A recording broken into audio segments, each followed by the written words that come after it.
8 years, 8 lessons. This is the kind of podcast episode that I wait the entire year to record because it talks about my lessons, my experiences that happened. It also, in a way, subtly communicates that how many years I've spent in this space doing this work that I absolutely enjoy doing and I absolutely love. So this time it's 8 years, 8 lessons. Yes, I completed 8 years in this industry, in this space back in November or maybe late October. And I'm absolutely thrilled to share my lessons, 8 lessons with you today. Okay, I'm going to go over the unfiltered truth about what I got wrong and what creates quantum leaps. Okay, so stay with me. Welcome back, beautiful leaders, to the Guri Show, and I hope you enjoy today's episode. Today is an unfiltered leader to leader download of the 8 most vital, painful, and exhilarating lessons I've learned over 8 years of building this soul led empire. That's how I put it. I'm talking about the truth that sits beneath the perfectly curated grid or the curated, perfectly built website or homepage or just about anything. I'm going to be talking about the truth about messy launches, the mistakes, the quiet strategic pivots, the mindset, everything that actually unlocked the quantum leaps in revenue and impact. Now, this isn't just a list of business tips, these are identity shifts. These are the moments where I had to drop an old way of being, maybe the employee, the perfectionist, and step into the strategic sovereignty of the CEO. So, if you're struggling right now with visibility, or if you feel like you're running on a business treadmill that's going nowhere, pay close attention. I'm giving you the map I wish I had on day one. Okay, let's dive into the 8 lessons for 8 years of soul led business growth. Lesson number one: the CEO's first job is system design, not delegation. I'm seeing so many people talk about delegation, and I promote it too. I say, hire your first VA, delegate.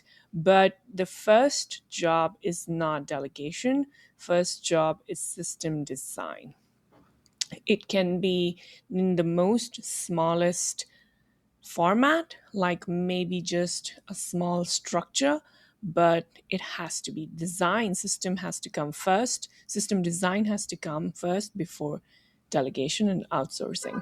Okay, so let me talk about this one limiting belief that I see in the space a lot. That is, I can't afford to hire yet, so I have to do everything myself. Now, I have to tell you that I've spent years drowning in tasks, scheduling, building, rebuilding my pages, sales pages, website, home pages, landing pages, editing my own content, going through Canva, trying to learn from what other people are doing and trying to build it without any skill set. And also building my own skill set on the go, but also just trying to recreate what other people are doing. But there's one thing that was pretty clear, that the others who were skilled at that thing, I could not replicate their thing because I wasn't skilled at those skill sets, be it design, be it promotion, marketing, just name anything. So I thought that delegating meant hiring a VA to take over my chaos. And it's not just VA, it's anybody, social media marketer, social content strategist, just anybody who you're seeking, maybe a landing page developer or a copywriter. And I've done it multiple times in the beginning years. So yeah, just talk to me about anything and I'll tell you I've done it before. Okay, so but what was happening was that even though I was building these things, trying to do it all, um, and given the fact that I wasn't skilled at that time in most of the things, I'm not sure how many of you know that I was an economics teacher before. And I quit my job back in 2017, and then I started my own business, started becoming a coach. And I was like, okay, I think I have to learn everything on my own. I have to do everything on my own. So, nothing, going back to the story, nothing was working because I wasn't skilled at anything, because I wasn't my graphics, even though I tried to copy from what others were doing or what was working in the market. It wasn't working because the depth wasn't coming through, right? So I started hiring. I started hiring a VA. I started hiring social media content creators, and email marketers and copywriters. Not everybody at one go, but maybe like thinking that if a VA is not able to solve my problem, then maybe a copywriter would be able to, or a social media content creator might be able to solve my problem. But none of it worked. And let me tell you why.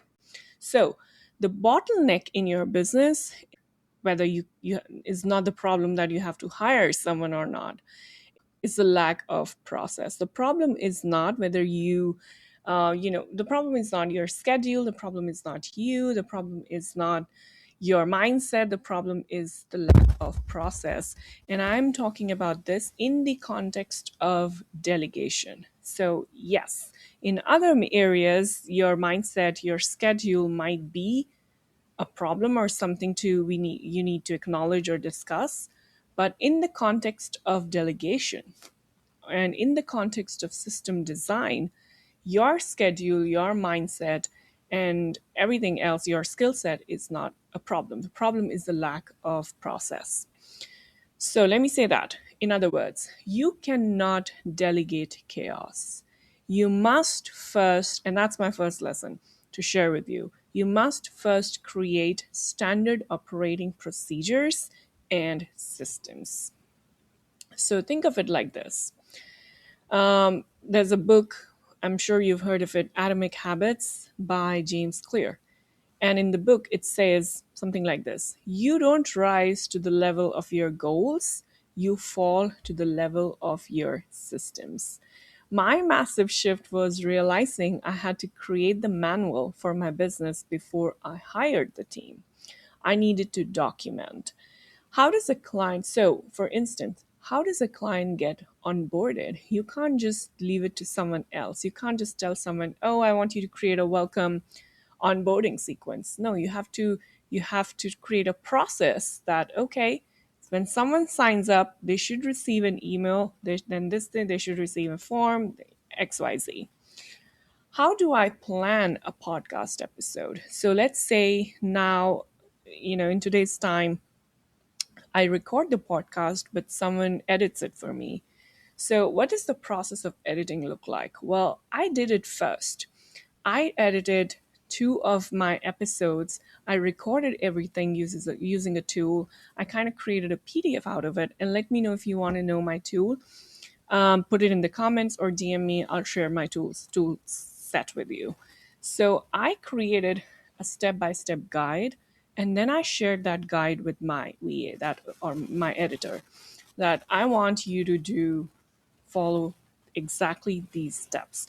So what it does is then, one, the all the back and forth conversation that has to happen between her and me, if I hadn't shared the PDF with her or the steps with her, would have been like crazy, because then I would be asking her to change stuff, change the phone, change the color, change this slide should look like that, XYZ. But now that I have a process for it, the steps are minimized and the outcome is more efficient and it's faster. So I hope you get the idea. Now, once I created the systems, delegation became a joy. It wasn't handing off a messy plate, it was handing someone a perfectly documented recipe, right?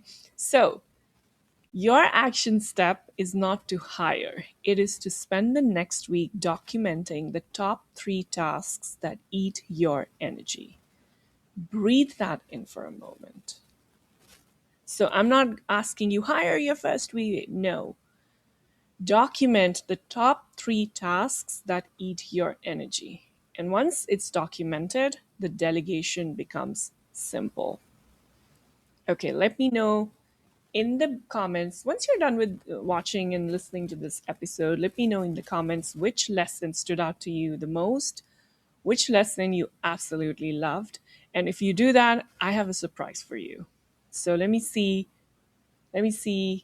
which how many people come up with their favorite lesson and are up for the surprise.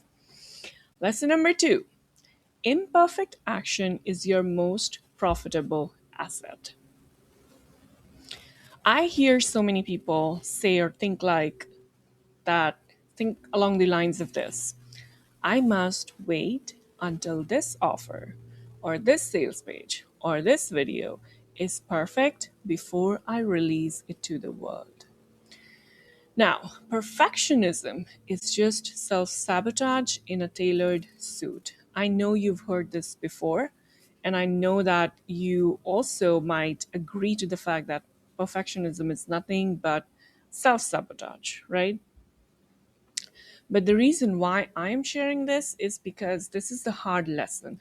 I used to delay things thinking that once they are perfect, then only my people are going to accept me. Then only I would be able to find my people. But it was just my ego trying to keep me safe and procrastinate things. So let me put it this way: perfectionism is the ego's way of keeping you safe from feedback, from criticism, and from the messy truth of real world results. I want to bring in this phrase here, the beta test mentality. Okay? When I first launched my mentorship program, it was not perfect. The sales page was clunky. The workbook was a Google Doc. I was terrified, but I launched it anyway. If I had waited 6 more months for perfection, I would have been 6 months behind on client results, cash flow, and most importantly, data.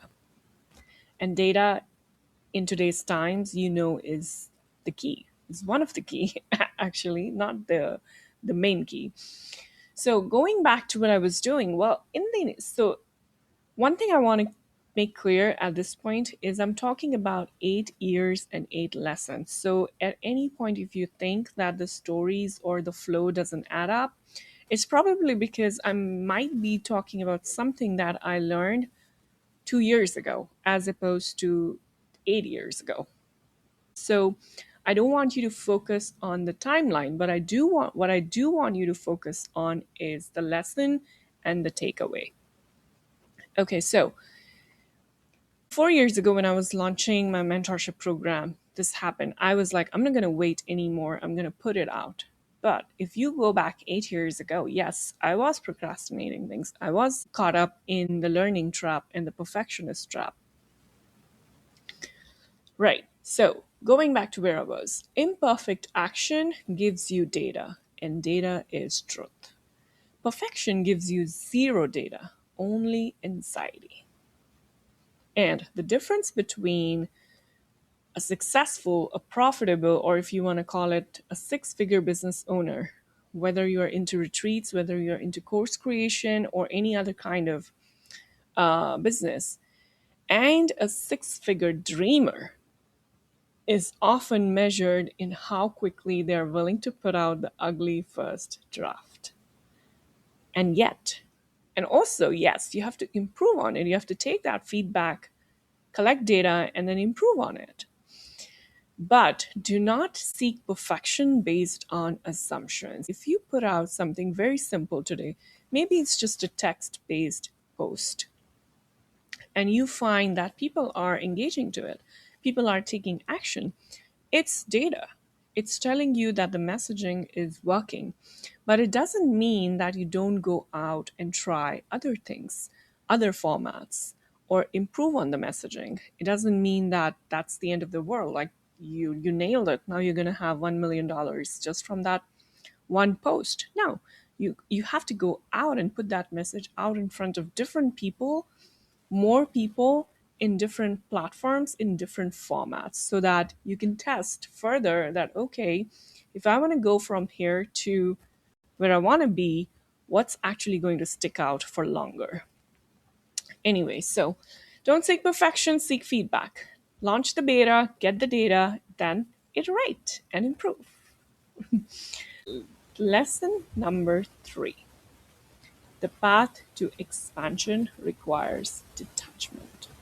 And I know that so many of us get attached to the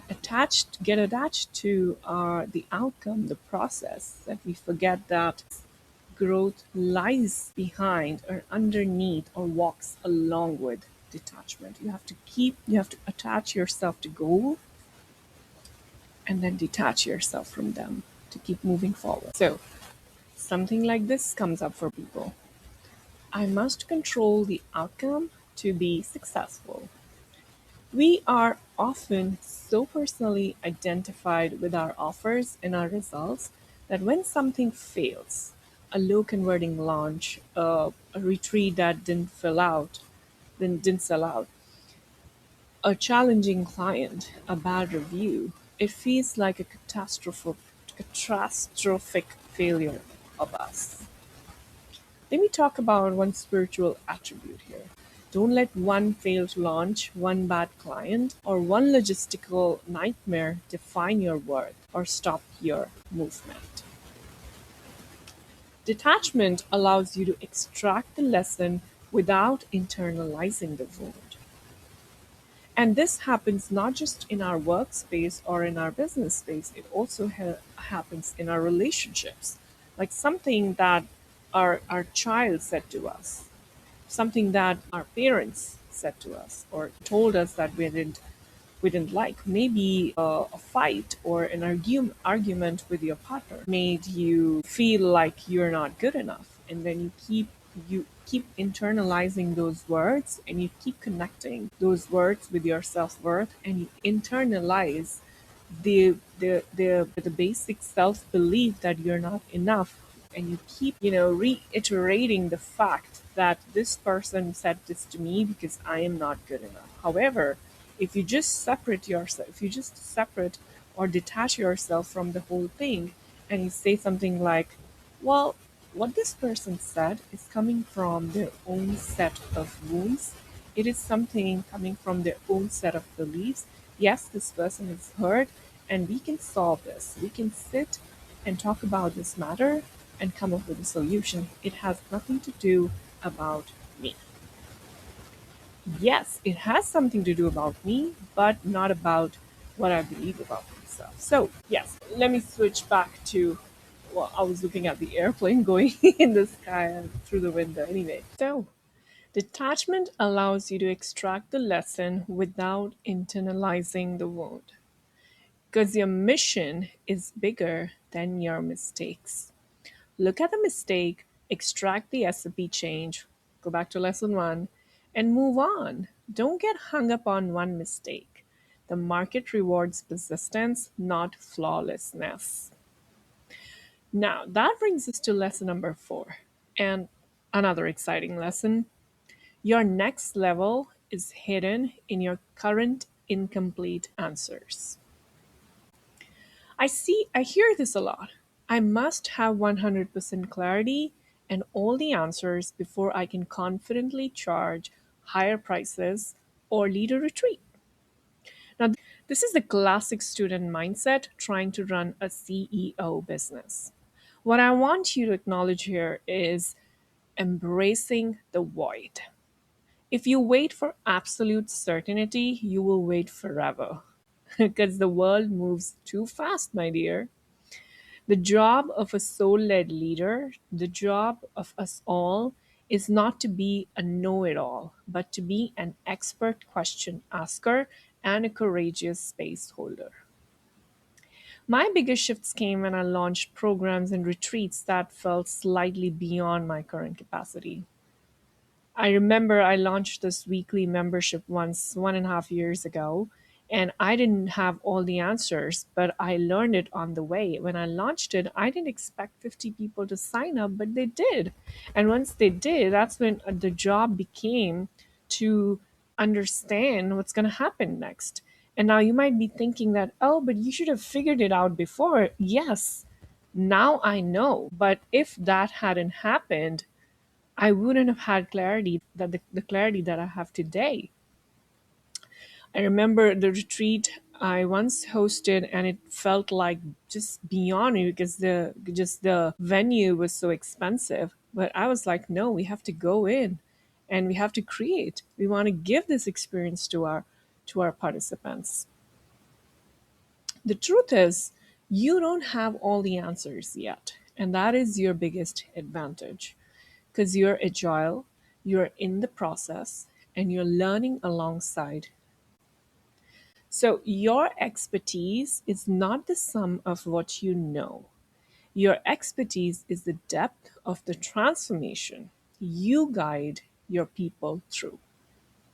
Your client needs the next 10% of the answer, and you already hold that. Launch the thing. Your expertise will meet you on the road. That being said, let's move to lesson number 5.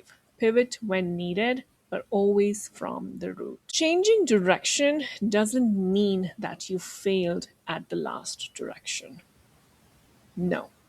Changing direction means you are responsive to data and growth. Let me talk about this retreat pivot for a second. For years, my business was purely one-on-one coaching and online courses, and I think that's the case with like so many of coaches out there. We start with one-on-one, then switch to online courses. Well, some people get stuck at one-on-one, and it's not at all scalable. Initially, well, it is successful. I still have one-on-one clients. But I felt a ceiling. I felt that the deep somatic energetic shifts required physical immersion. And the market data was there. My clients were asking for a deeper connection. My soul was asking for richer experiences. So I pivoted and I added luxury retreats to my services. Not only that, I added retreats to my coaching offer. This wasn't a random decision or anything, it was a pivot from the root of my purpose, from my mission, which was to create deep and sovereign shifts, and that still holds true. The retreat format was simply a better vehicle for that core mission. So, look at your data. If something feels heavy, exhausting, or misaligned, pivot. It could be your pricing, your niche, or your format. Use the information you have now to inform the path forward. Do not let attachment to an old structure choke your growth. With that being said, let's move on to lesson number 6. Strategy is dual track, massive action and visionary seeding. Oh my god, I love this one. Okay, I was talking to one of my friends who I met on an event recently, and last year, and we were hanging out on this Zoom call.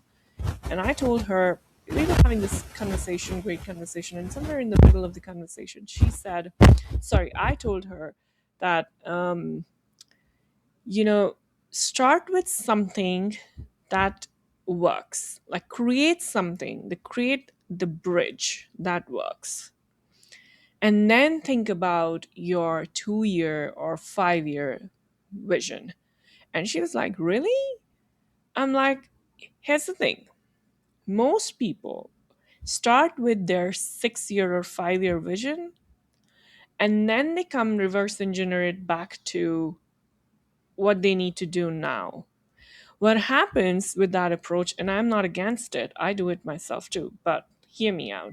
What happens is that when you start from a 2 year vision and you condense it down to now, you almost suddenly feel that you have a lot of tasks to cover or cater to, or you have a lot of things to cater to. And everything suddenly becomes overwhelming.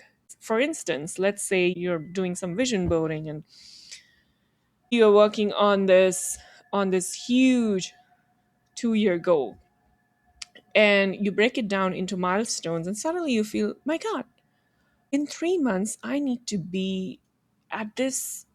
I need, so let's say you are at 0 right now, and your $1 million 2 year goal brings you down to having at least 10K months in next 3 months. And suddenly you're like, oh my God, how am I supposed to be at 10,000 months in just 3 months? And that's when the overwhelm kicks in. That's when the self doubt kicks in. That's when the procrastination kicks in. And everything starts to tell you that you're not going to be able to do it. So then what's the solution? Well, think about what you can do in the next 3 months and build that thing, right? Build that one process.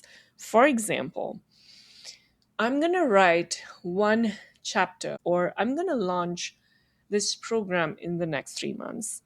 I'm going to launch it with the minimum tech involved, and I'm going to see if it's working. Well, do it. Start talking about it in the first month, put out the offer in the second month, get some enrollments in the third month, get people to sign up and watch the thing and go through this journey with you in the third month. And if you, in the 3 months, the whole energy is out, the whole journey is out, and now you have some evidence that this thing works. Start from there. Now, when you have something that works, then go on and build your vision and then see, okay, I have something that works. I can build my SOPs around it. I can hire more people. I can, weed out the procrastination, the perfectionism from it. And now I have this product that works and I'm going to double down on it so I can make that money faster. That's it. That's all you have to do. So massive action and visionary seeding. I hope that sits well. So I'm going to give you another way, which I like to call dual track strategy. So there's track A, which is start small, take massive action. For instance, if you have a 90-day launch goal, let's say you want to launch a new course, a retreat sale, that is your hyper focused, massive action sprint. You go all in on content, marketing, messaging, and sales for that finite period. This is your immediate cash flow focus, okay? Track B, start big, take small actions, which I like to call the visionary seed. Now, imagine a big, audacious, visionary goal. Let's say a TED Talk, the first million, a book deal, buying a retreat center in Mexico or Bali, Sedona. Now, this is 3 years down the line, or 2 years down the line, or 5 years down the road, okay? You cannot take massive action on this daily, but you must take small, consistent actions, right? Won the TEDx talk? Well, today's action is following 3 TEDx speakers and researching application dates. That's it. Won the million? Today's action is revising your personal budget to reflect the CEO who holds a million. Now, you might be thinking, like, well, Guri, that's reverse engineering, right? But you told in the beginning that reverse engineering doesn't work. I didn't say that. What I said was work on the smallest thing, or the creates the smallest thing that is going to work for you, and focus on just that. And once it starts working, then link it up to your bigger goal. Then go, okay, how can I scale it? How can I make it bigger so that I hit my goal in less than 2 years? So, if you have any questions about this, please DM me and we can always sit and see what's going to work for you. But the impact here is that you must be working, if you could. Well, I try to do that. And I always do that. It's not like I try to do that. I always do that. That's actually my go-to strategy. So this is something that I share with my paid one-on-one clients. But now that we are having this conversation, I'm sharing it with you as well. And I love to share it with people anyway. So it's not like you have to be my one-on-one client. I personally work on both tracks simultaneously. And that's just me. It doesn't have to be you, okay? The massive action keeps the lights on and validates the process. The small visionary actions create the energetic trajectory for my soul's destiny. So, lesson number 7. Oh, we're getting close. Lesson number 7. The currency of your brand is consistency and truth. And so much more beyond that, actually. Now, what people think is that they need a complicated marketing strategy and a viral post to be successful. Well, you don't. What you need, number one, well, you need a lot of things for creating a brand that stands out, that works. But today, in this episode, I'm going to point out one thing. You need a memorable, relatable, and consistent personal brand built on your core truth and your core values. Your brand is the emotional promise you make to your audience. The greatest thing I've ever did was stop trying to be the perfectly polished coach and start being Guri Kaur, the woman, the woman who mixes spirituality, identity, and strategy, who is vulnerable about her past, who is fiercely honest about what works, and provides depth. I think one of the things that make me me, and one of the things that I always wanted for my personal brand to to have, is the depth. I never share surface level stuff. When I say never, I'm not talking about reels. I'm not talking about, oh, this 4-line post that I did on Facebook. Whenever I'm sharing bigger. I'm sharing deeper. And that's one of the values that I want my brand to hold. And because I have those values. So if you ever get on any of my workshops, or if you ever sign up for a training or a course, you will see the depth in it. You will see that I overshare sometimes.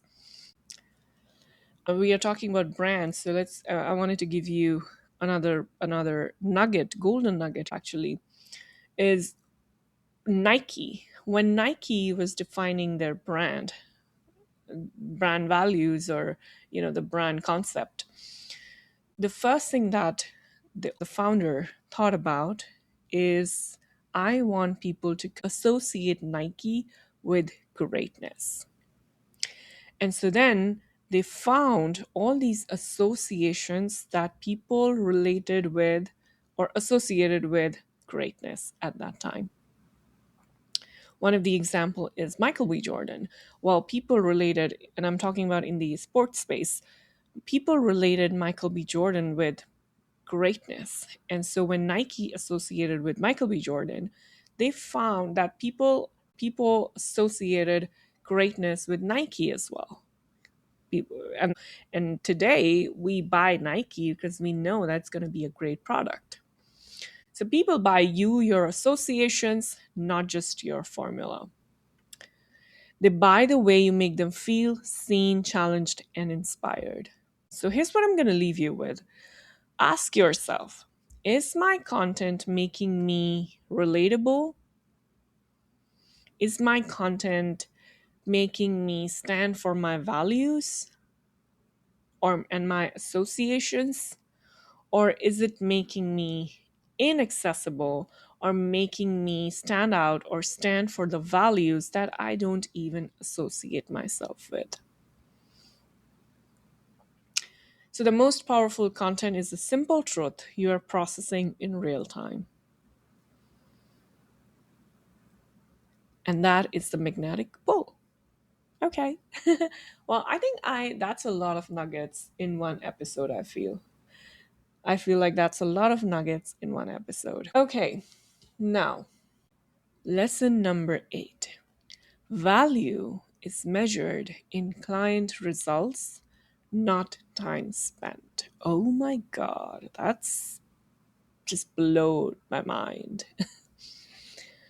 Okay, the limiting belief here is the more I work on the offer, the more valuable it is. Well, this ties back to the martyr identity.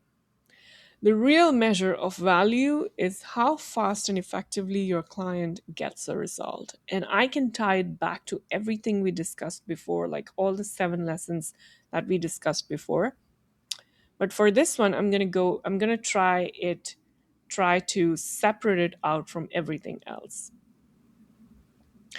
So this is also the productization mindset. I don't know what's going on with my pronunciation these days. Anyway, productization. Okay, I can say that.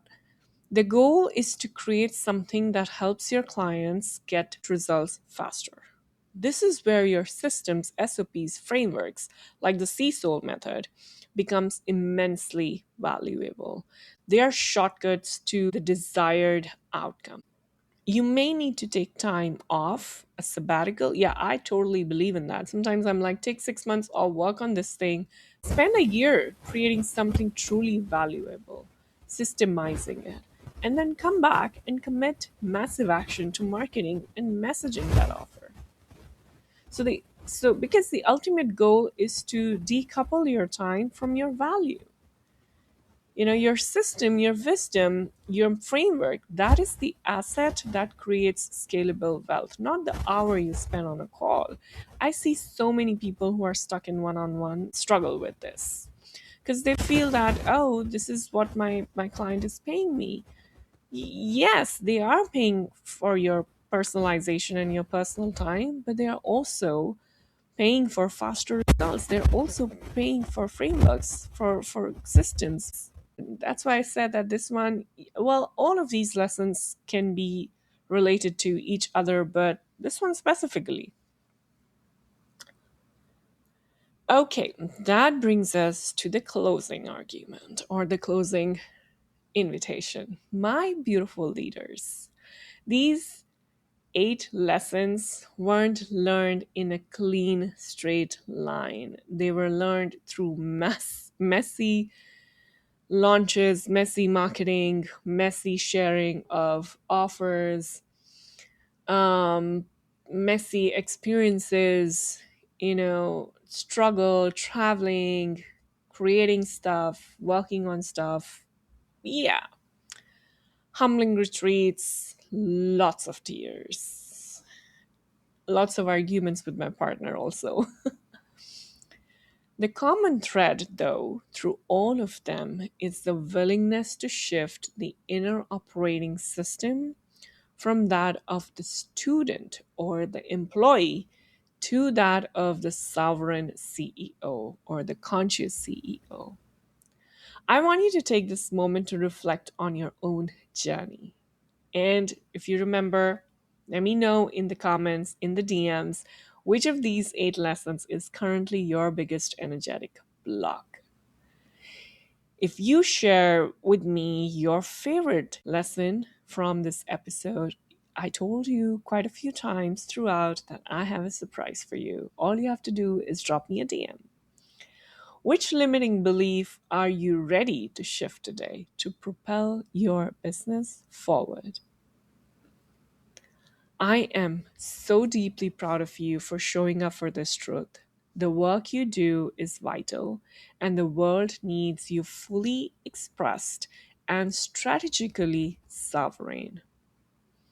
So, if this download landed for you, I would love to hear your biggest takeaway. Send me a DM with the number of the lesson that hit home hardest. Then again. Until next time, stay true, stay open, and stay in your soul's rhythm.